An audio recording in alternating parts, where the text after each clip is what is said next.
Hi, this is M. This is my myasthenia gravis victory vlog. This is my story of believing for deliverance.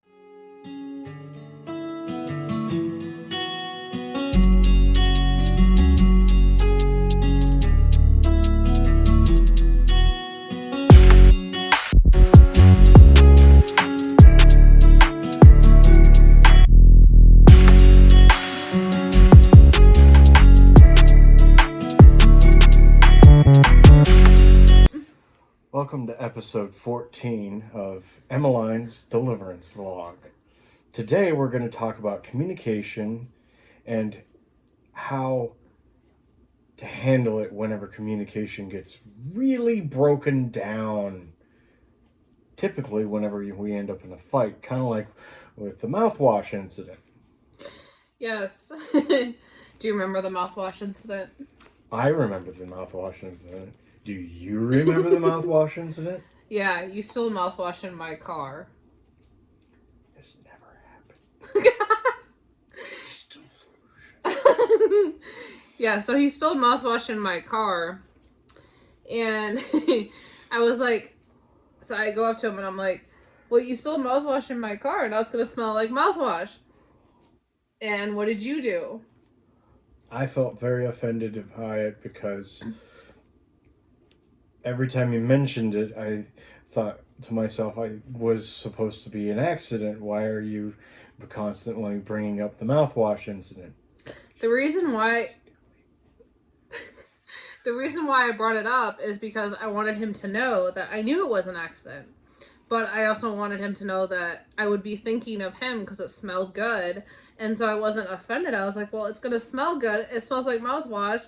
And I'm going to think of you every time that I get into the car. And he was like, oh. Yeah, because you didn't say that. But, you know, just...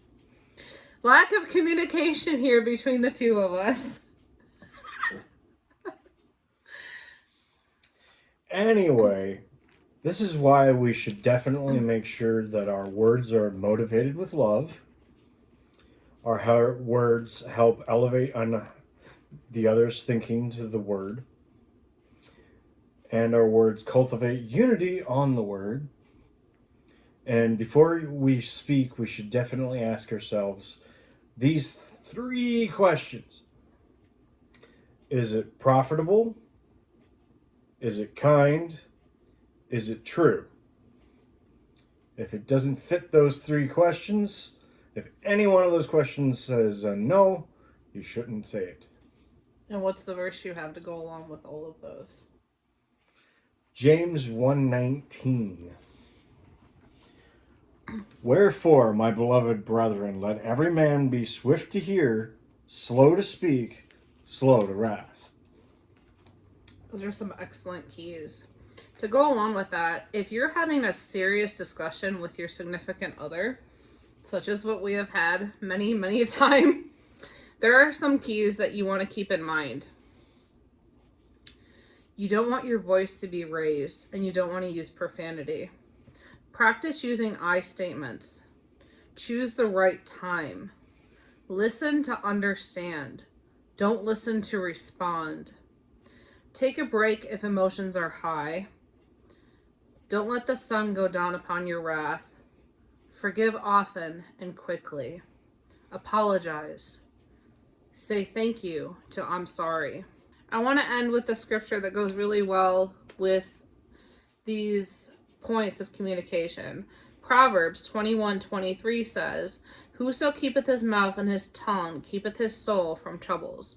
You want to be wise when communicating with anyone, let alone your significant other, because they're the ones that are going to help you to be a better communicator in the long run. When it comes to